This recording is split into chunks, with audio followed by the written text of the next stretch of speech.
दोस्तों स्वागत है आप सबको आपका चैनल हिस्टोरिकल गुरुजी में। मैं हूं सूर्या।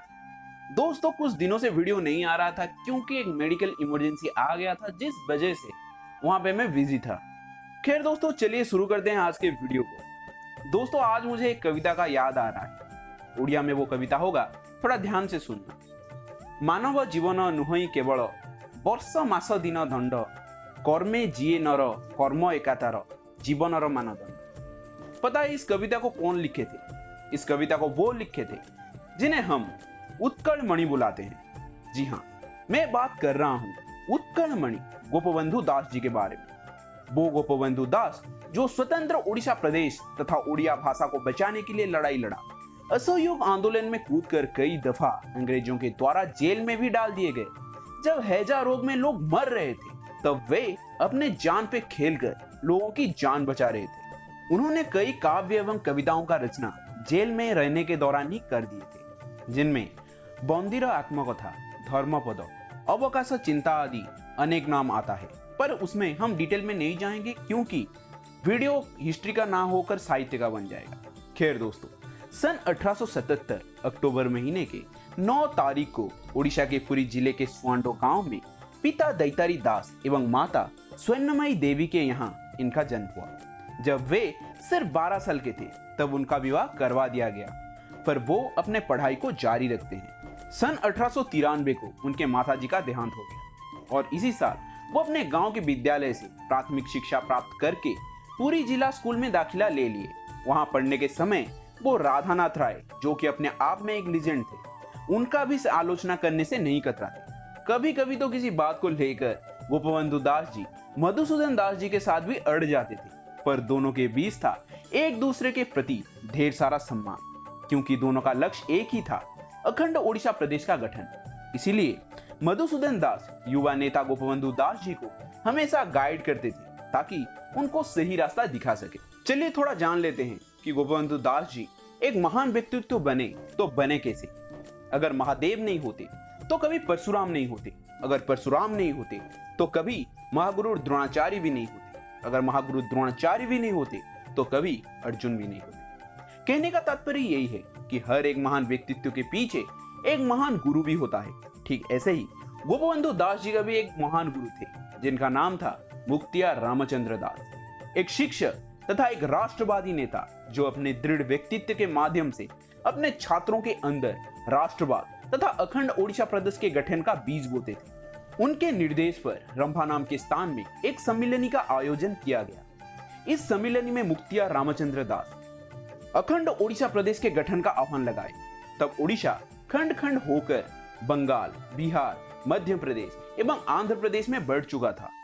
उड़िया भाषा एवं जगन्नाथ संस्कृति धीरे धीरे दम तोड़ रहा था। बंगाली बोल रहे थे ओडिया एक स्वतंत्र भाषा नाय, समय करो या मरो का था। इसलिए सम्मिलनी में युवा वॉलंटियर गोपबंधु दास अपने व्यक्तित्व के माध्यम से सबके मन मोह ली। उसके बाद गंजाम सम्मिलनी हुआ और मुक्तिया रामचंद्र दास ओडिया भाषा भित्तिक राज्य गठन का आह्वान लगाए।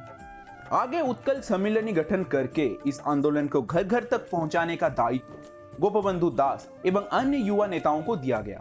उत्कल सम्मिलनी के पहले अधिवेशन में मयूरभंज के महाराज श्री रामचंद्र भंज, खलीकोट के महाराज हरिहर मर्दराज, पाराखेमुंडी के महाराज कृष्णचंद्र गजपति, सिंहभूमि के केरार जमींदार, संबलपुर के युवा नेता चंद्रशेखर बेहरा, सिंहभूमि के ओडिया आंदोलन के नेता पंडित कृष्णचंद्र आचार्य आदि महानुभव इकट्ठा आए और पूर्व, पश्चिम, उत्तर, दक्षिण हर जगह के लोगों को इकट्ठा करके स्वतंत्र ओडिशा के गठन को बल देने के लिए शपथ ली। गोपबंधु दास सिंहभूमि गए।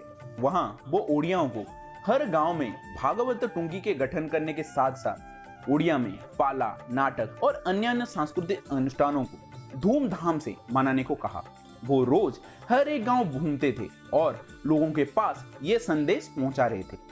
उधर कांग्रेस पार्टी उड़ीसा के प्रति सतेले व्यवहार को मधुसूदन दास भी फटकार लगा रहे थे। उड़ीसा के संबलपुर को मध्य प्रदेश पूरी तरह निगल चुका था। हिंदी और संबलपुरी भाषा में जमीन आसमान का फर्क था। तब भी लोगों को वहां जबरन हिंदी शिक्षा दिया जा रहा था। ओडिशा के सारे प्रांतीय क्षेत्र में यही हालत था, क्योंकि तब ओडिशा नाम का कोई स्वतंत्र राज्य नहीं था जो जहां पे चाहा उसको अपने राज्य का हिस्सा बनाने में तुला था।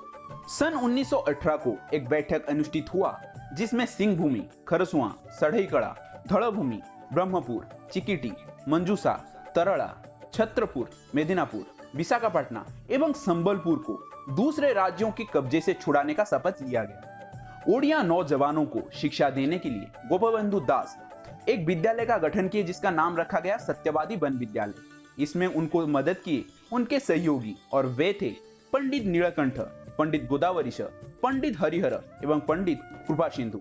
इन पांचों दोस्तों को सत्यवादी के पंच सखा कहा जाता था। सन 1919 को वो अपने दोस्त अनंत मिश्र जी को सिंहभूमि भेजे ताकि वहां वो ओडियाओं को इकट्ठा करके एक जन आंदोलन छिड़ सके। और इसी साल संवाद नाम का साप्ताहिक पत्रिका का शुभारंभ भी किया गया जो आज भी पब्लिश हो रहा है और अब वो एक डेली न्यूज़पेपर बन चुका है। दोस्तों वो दौर था महामारियों का। एक एक दिन में सैकड़ों लोग मौत के घाट उतर रहे थे। लोगों के लाश उठाने के लिए भी लोग नहीं बचे थे। गोपबंधु दास एवं उनके सहयोगी रोज गांव-गांव घूमकर गरीबों को खाना पानी देने के साथ साथ उनका अंतिम सत्कार भी करवा रहे थे। एक दिन की बात है, उनका एकमात्र बेटा बुखार में कांप रहा था। गोपबंधु दास उसके लिए दवाई लाने के लिए वैद्य के पास जा रहे थे, पर तभी उनका एक सहयोगी वहां पे पधारे। वो देखे कि गोपबंधु दास जी के बेटे का तबीयत अत्यंत खराब है, इसलिए वो चुपचाप लौट रहे थे। तभी गोपबंधु उनको पीछे से बुलाकर उनके वहां आने का कारण पूछा। तब वे बोले कि नदी पूरे उफान में है, गांव-गांव में पानी घुस जाएगा अगर हम नदी के बांध को मजबूत नहीं किए। गोपबंधु दास तुरंत उनके साथ जाने के लिए निकल पड़े।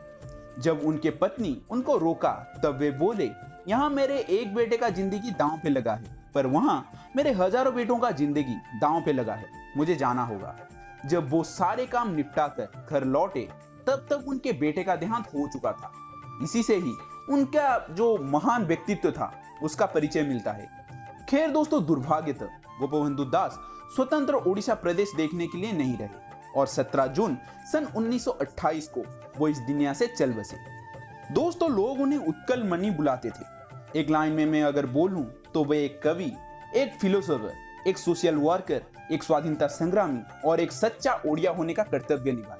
पर दुर्भाग्यतः उनका प्रयास अधूरा रह गया। मेदिनापुर बंगाल में रह गया और इसी के साथ साथ सढ़ईकड़ा, सिंहभूमि, धड़भूमि, खरसुआ इत्यादि बिहार में रह गया जो आज झारखंड में आता है। विशाखापट्टनम भी हाथ से चला गया और जैसे तैसे करके 1 अप्रैल सन 1936 को स्वतंत्र ओडिशा प्रदेश का गठन हुआ। दोस्तों, ये सीरीज को हम कंटिन्यू रखेंगे, पर अगला वीडियो मैं चाह रहा हूं कि केवंझर के महाराज शत्रुभंज के ऊपर लाऊं क्योंकि लोगों के बहुत डिमांड आ रहे हैं इसके ऊपर। दोस्तों, इसी के साथ हम वीडियो को करते हैं अंत। फिर मुलाकात होगा और एक इंटरेस्टिंग वीडियो के साथ। तब तक जय हिंद, जय भारत, जय जगन्नाथ।